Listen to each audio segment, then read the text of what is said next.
기도하시겠습니다. 할렐루야. 주님 감사합니다. 사랑합니다. 오늘도 저에게 생명 주시고 기도의 자리로 저희를 불러주셔서 감사합니다. 오늘도 하나님의 영광을 보게 하옵소서.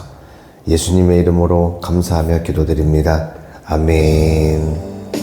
오늘도 사랑하는 우리 성도님들, 여러분의 섬김이 우리 하나님의 기쁨이 되고 하나님의 영광을 나타내는 도구가 되시기를 축원합니다.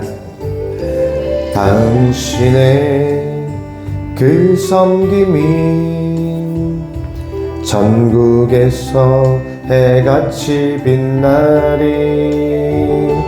당신의 그 겸손이 전국에서 해같이 빛나리.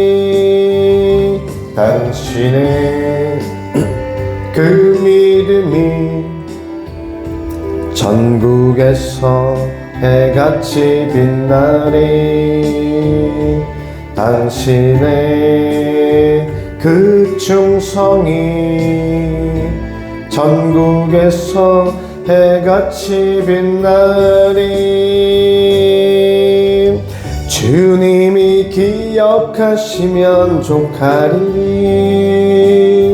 예수님 사랑으로 가득한 모습, 전사도 흠모하는 아름다운 그 모습, 전국에서 해같이 빛나리. 당신의 그 순종이 전국에서 해같이 빛나리. 당신의 그 사랑이 전국에서 해같이 빛나리. 아멘.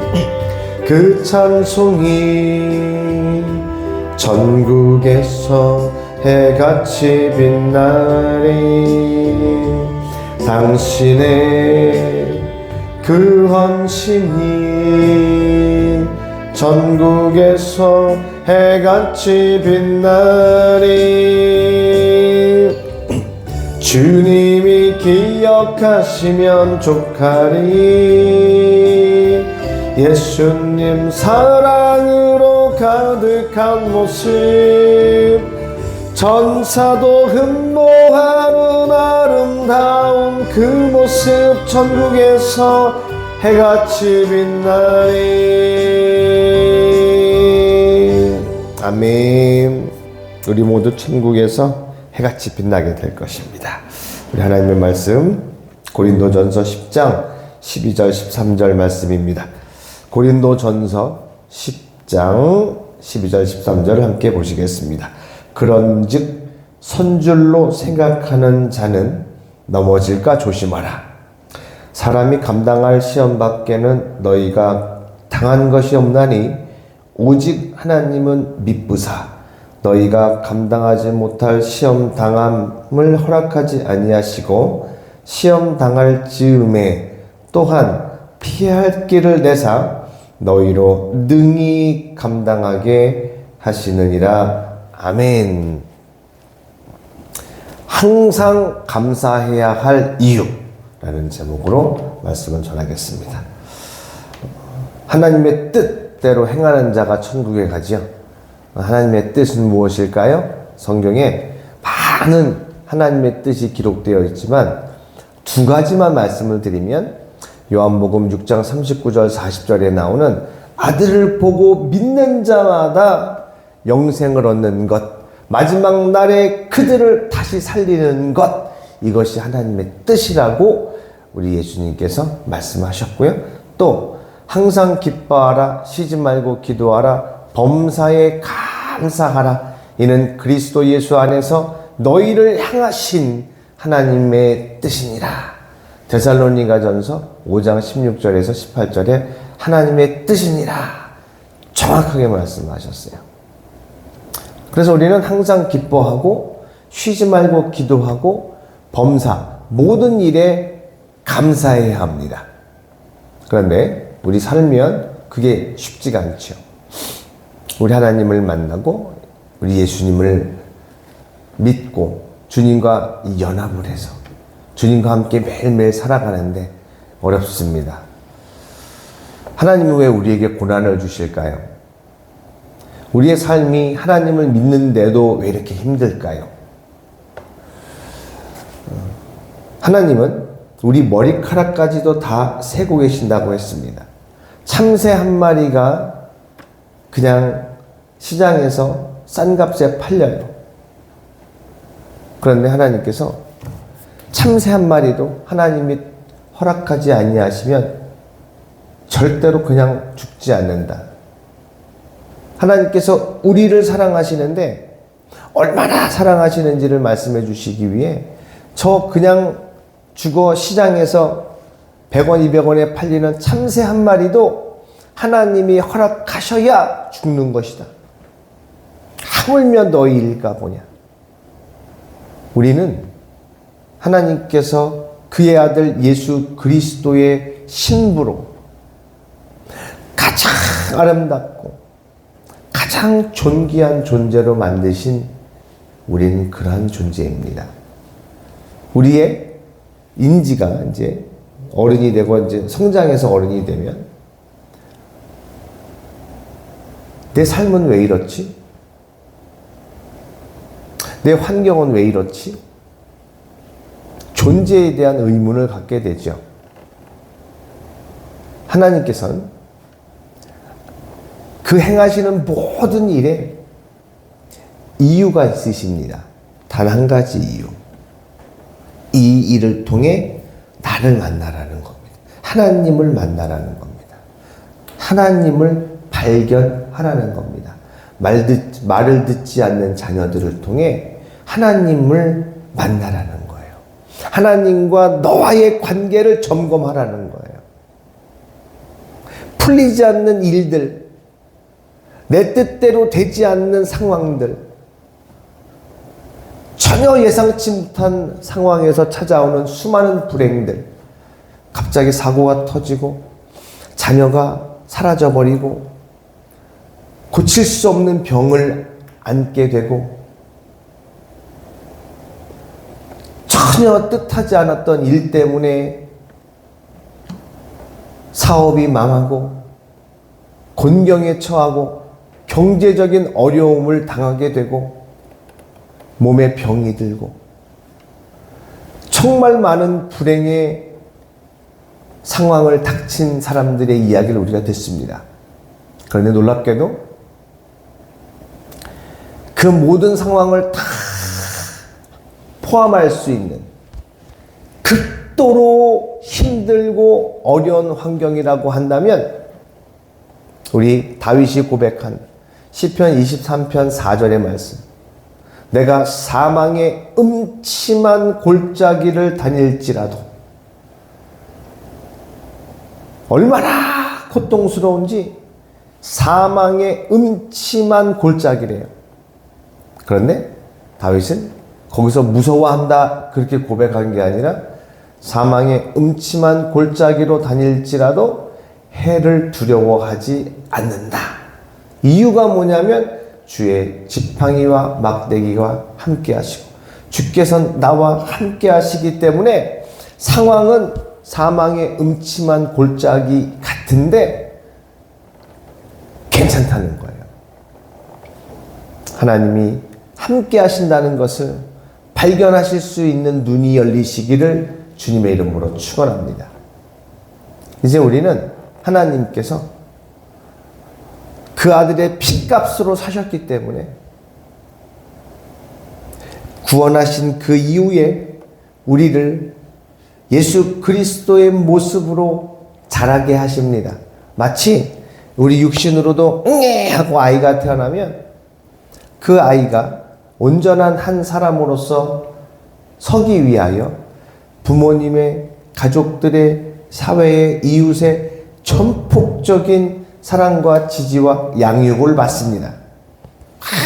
사랑으로 막 쏟아줍니다. 저는 정말 하나님께서 우리 예나를 보내주셔가지고 예나가 이제 9개월이 되었는데 그냥 그 예나를 보면 그렇게 사랑스러울 수가 없어요. 그렇게 사랑스러울 수가 없어요. 그 아이한테 뭘 바랍니까? 그냥 그 아기가 웃어주는 것만으로, 밥 잘 먹어주는 것만으로, 아프지 않는 것만으로 그냥 고맙고 감사하고 예뻐요. 그러나 이제 우리 지명이, 지성이, 지은이 이래 보면 그 연령대에 맞게끔 이제 부모가 기대하는 게 생기죠. 야, 너 이제 초등학교 5학년이면 이렇게 해야 되는 거야. 너 지금 고등학생이면 이렇게 해야 되는 거야. 네가 대학생이면 이렇게 해야 되는 거야. 기대하는 게 생기는데 그 무엇보다 하나님을 향한 그 믿음이 온전해야 돼. 매일 말씀을 읽어야 돼. 어떤 상황에서도 예배, 하나님께 드려야 할 헌금 절대로 소홀히 하거나 잊으면 안 돼. 하나님과의 관계를 가장 강조하고 중요시하죠. 애들을 양육할 때. 근데 그게 뜻대로 되나요? 정말 믿음은 하나님이 주시는 거라는 걸 알 수 있습니다. 사랑하는 여러분, 우리는 이 험난한 세상을 믿음을 가지고 살아간다는 게 쉽지가 않습니다. 근데 오늘 말씀에 선줄로 생각하는 사람은 넘어질까 조심하라 그랬어요. 제가 막 힘든 상황들만 말씀드리지만 반면에 너무 상황이 좋은 사람들도 있어요. 재정적으로 여유가 생겼어요. 자기가 행하는 일이 잘 돼요. 사업도 잘 되고 인간관계도 좋고 돈도 잘 벌리고 아이들이 말도 잘 듣고 너무 만족해요. 내가 딱 이제 선 것 같아요. 넘어질까 조심하라 말씀하셨어요. 여러분, 우리의 원수 마귀는 우리가 이 육신을 떠나 예수 그리스도에게 가는 그 순간까지 끊임없이 우리를 괴롭힙니다. 내가 하고 싶은 일이 이루어지고 잘 되는 것도 마귀의 역사일 수 있어요. 고난을 당하고 아픔을 당하는 것도 마귀의 역사일 수 있어요. 그 모든 것을 하나님은 허락하세요. 마귀가 때로는 우리에게 채찍질을 가하고 고난을 주고 때로는 막 당근을 먹이고 잘되게 하고 어려움을 주던 편안함을 주던 마귀의 목적은 하나죠. 우리의 마음과 생각이 하나님으로부터 떨어지게 하는 겁니다. 너무 잘 되면 이제 돈 쓰러 다녀야죠. 막 즐기러 다녀야죠. 그러다가 하나님을 잊어요. 너무 괴롭다 보니 이제 기도하기도 싫고 예배드리기도 싫어요. 너무 삶이 어려우니까. 그러나 하나님의 은혜가 임하는 사람들은 힘들고 고통스러울 때 더욱 주님을 의지하고요. 잘되고 형통할 때 하나님을 향한 헌신과 충성을 하게 됩니다. 하나님께서 우리에게 넉넉함과 부요함과 능력과 은혜를 주시는 것은 나 혼자 받아 누려라 이게 아니고 나누라는 겁니다. 너무 그 심령이 메말라 고통당하는 이들에게 그 하나님이 부어주신 은혜를 나누라는 거예요. 물질도 나누고 은혜도 나누고 하나님 주신 그 사랑도 나누고 그리고 고난을 당하게 되잖아요. 걱정하지 마십시오. 고난을 당해도 기뻐하시고 감사하십시오. 왜냐? 하나님께서 우리에게 참새 한 마리보다 너희가 귀하다고 말씀하시는 그 이유는 너희의 모든 삶에 일어나는 일들을 하나님이 전부 다 컨트롤하고 계시다는 것을 알려주시는 거예요. 너희가 어떤 어려움을 당해도 내가 다 그걸 보고 있고 너희가 감당할 수 있기 때문에 내가 허락한 것이다. 그래서 저도 이제 5학년짜리 우리 막내 우리 지명이를 이렇게 때로 어떤 일을 해보라고 할 때 두려워서 못하면 뭐 어디 처음 어딜 나간다든지 어딜 무엇을 시도한다 할지 할 때 제가 뒤에서 이렇게 봐주려고 해요. 잘하나? 갑자기 또 어려움 당하면 옆에서 탁 도와주려고. 옛날에 우리 민재라고 하는 친구가 인천 살 때였었는데 그 친구를 데리고 서울에 있는 교회에 이렇게 기도회를 하라고 오라 그랬어요. 그래서 너 그냥 전철 타고 와라. 근데 그 친구 어머니가 너무 걱정하시는 거예요. 목사님, 얘가 그런 거 처음 타봐 한 번도 안 타봤어요. 고등학생인데요. 고등학생인데. 그래서 이제 왔어요. 오기는. 전철 내리는 데를 잘못 내려가지고 좀 헤매고 좀 그렇게 했었는데 나중에 알고 보니까 어머니가 인천에서 서울까지 그 민재 모르게 뒤에서 싹 같이 있었다는 거예요. 혹시나 잘못될까봐. 그게 부모의 마음입니다. 하나님 아버지께서도 우리가 어떤 어려움 속에 있을 때 지켜보고 계세요. 제가 여러분께 말씀을 드릴게요. 아무리 힘든 상황에 있다 할지라도 절대로 걱정, 근심, 원망, 불평, 좌절, 낙심하지 마시고요. 근데 이거 안 한다 그래서 안 해지는 건 아니지만 하나님께 완전히 맡기시고 상황을 바꾸려고 하는 시도를 그만두십시오. 다시 한번요. 상황을 바꾸려고 하는 시도를 멈추십시오. 하나님께 맡기고 삶이 흘러가는 대로 오직 주님께 내 마음과 생각을 지켜달라고 기도하시면서 주님 제가 무엇을 할까요? 주님 제가 무엇을 할까요? 하나님께 묻고 하나님께 맡기고 하루하루를 살아가십시오. 밥이 없으면 하나님께 밥 달라고 기도하시고요. 밥이 없는 상황을 주신 것을 감사하시고요. 자녀가 말을 듣지 않고 배우자가 말을 듣지 않고 너무너무 힘든 상황 속에 계실 때 그 상황을 허락하신 하나님께 감사하십시오. 이 마귀가요, 감사할 때 떠납니다. 귀신이요, 감사할 때 떠납니다. 우리가 어떤 상황 속에서도 하나님께 감사한다는 것은 하나님을 신뢰한다는 뜻이거든요. 그리고 하나님께서 이제 우리의 믿음을 확인하시고 우리가 어떤 상황에서도 지금 당한 상황에서 원망, 걱정, 불평, 근심하지 않고 감사할 때 하나님께서는 더 이상 그 환경을 두실 이유가 없잖아요. 통과했으니까. 이제 고등학생 된 친구한테 사칙연산 문제를 계속 숙제하라고 내주진 않잖아요. 그건 다 통과했으니까. 그 학생에게 맞는 또 다른 문제를 주겠죠. 지금 우리에게 당한 삶의 현실을 통과하는 방법, 그 상황과 현실을 통해 하나님께서는 우리가 더욱 주님을 닮아가고 그의 신부로서 준비되어지기를 원하시거든요. 어떤 상황에서도 예수님만으로 기뻐하고 예수님만으로 만족하고 예수님만으로 살아갈 수 있는 예수 그리스도의 신부로 우리를 만드시기 위해 지금 우리 삶의 모든 것을 허락하시는 거예요. 그래서 우리 신앙생활은 나를 위하여 내가 원하는 것을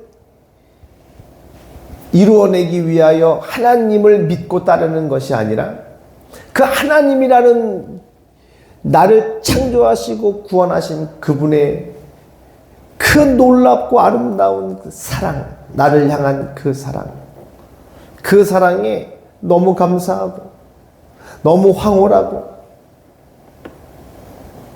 제가 새롭게 하소서 이렇게 듣는 가운데 막 올라온 그 인도네시아 선교사님 부부가 있었어요. 그런데 그 새롭게 하소서 진행하시던 우리 주용훈 우리 사회자께서 그 인도네시아에 자기가 후원하는 아이를 만나러 이제 갔었던 적이 있었다고 얘기를 해요. 그 아이를 데리고 그 자카르타 수도에 높은 빌딩, 쇼핑몰 이런 데 데려가는데 그 아이는 태어나서 처음으로 도시를 보고 쇼핑몰을 본 거예요. 얘가 눈을 뗄 수가 없는 거예요. 세상에 이런 세상이 있나?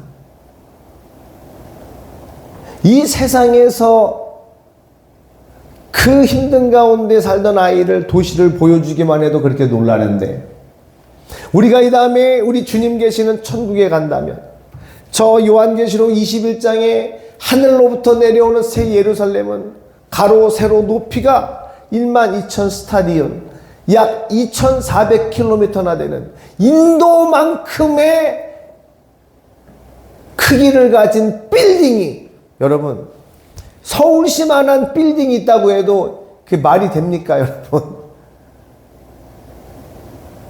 서울시만한 빌딩 하나가 있다면 높이도 서울 크기만 하고 넓이가 서울 크기만 하다면 거기에 얼마나 많은 사람들이 살겠어요.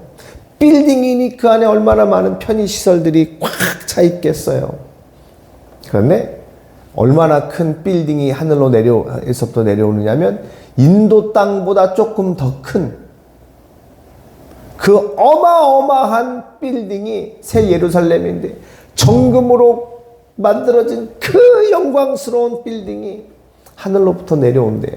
그리고 우리가 거기에 하나님의 영광을 가지고 그리로 들어간대요. 우와! 그 영광의 날을 위해 우리를 지금 신부단장시키는 것이 이 땅의 삶이에요. 예수님을 만나십시오. 주님을 만나시면 모든 걱정, 근심이 해결돼 버립니다. 우리 육신은 이제 늙고 병들고 이제 죽어요. 그리고 우리가 육신을 떠나는 날 우리는 영원한 우리 주님께서 약속하시고 예비하신 영원한 행복의 길로 착 들어가는 순간입니다. 예수, 그 이름, 하나님 아버지의 이름, 그리고 아들에게 주신 그 이름, 그리고 그 이름을 우리에게 주셨어요. 예수, 예수, 하나님의 이름, 그 예수 이름을 오늘도 우리는 누리고 그 예수 이름에 합당한 그러한 삶을 살아가시기를 축원합니다. 좋을 때뿐만이 아니라 힘들고 어렵고 수많은 문제들 속에 있다 할지라도 믿음으로 버텨내십시오. 감사하십시오. 입술에 피멍이 들어도 감사하시고. 저는 이제 두 가지 교훈을 찾았는데요. 모든 사람을 섬겨라. 모든 상황을 감사해라. 섬김과 감사. 그게 막 안 될 때는 어떻게 하죠? 하나님께 의지하는 거죠. 왜? 우리 능력으로는 불가능하니까요. 하나님의 영으로만이 그게 가능하니까요. 어떻게 하나님이 나 같은 것을 이렇게 사랑하실까? 우리가 얼마나 죄가 가득하고 얼마나 보잘것없다는 걸 우리 스스로 알잖아요. 그런데 예수님이 이러한 나를 사랑하셔서 자기 생명을 내어주셨잖아요. 할렐루야! 그 사랑에 겨우 감격하면 다른 사람을 사랑할 수가 있습니다. 그 사랑으로. 내 사랑이 아닌 로마서 5장 5절에 성령으로 말미암아 하나님의 사랑이 우리 가운데 부어지면 누구든 다 사랑할 수 있어요. 어느 정도까지요? 그를 위해 내 생명을 내어줄 수 있을 만큼. 그래서 저와 여러분, 하나님이 누군가에게 보내실 거예요. 누군가가 여러분의 삶에 나타날 겁니다. 그를 사랑하십시오. 주님이 저와 여러분을 위해 생명을 내어주신 것처럼 하나님께서 보내주신 그 영혼을 위해 사랑하십시오. 우리 이 말씀을 붙잡고 기도하실 때 선줄로 생각한 자는 넘어질까 주의하라. 우리가 감당할 시험만을 하나님이 허락하신다고 하셨습니다. 하나님이 우리를 통해 원하시는 것은 섬김과 감사와 기쁨과 순종하는 우리의 모습입니다. 누구 때문에요? 주님 때문에. 주님 때문에 감사하고, 주님 때문에 순종하고, 주님 때문에 헌신하고, 주님 때문에 사랑할 수 있는 그러한 복된 하루를 살아가시는 여러분 되시기를 축원합니다. 오늘 말씀을 기억하며 주여 한번 외치고 기도합니다. 주여!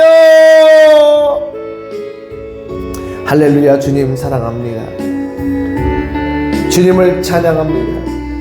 하나님께서 우리를 하나님의 형상으로 창조하시고 우리를 죄악 가운데서 살려내시기 위하여 그 아들 예수님을 보내셔서 십자가에서 화목제물로 우리를 살리기 위한 속죄제물로 하나님의 아들 예수님 어린 양이 되시어 십자가에 자기 생명을 내어주셨습니다. 예수님을 보내주신 아버지의 사랑, 우리를 위해 생명을 내어주신 우리 주님의 은혜,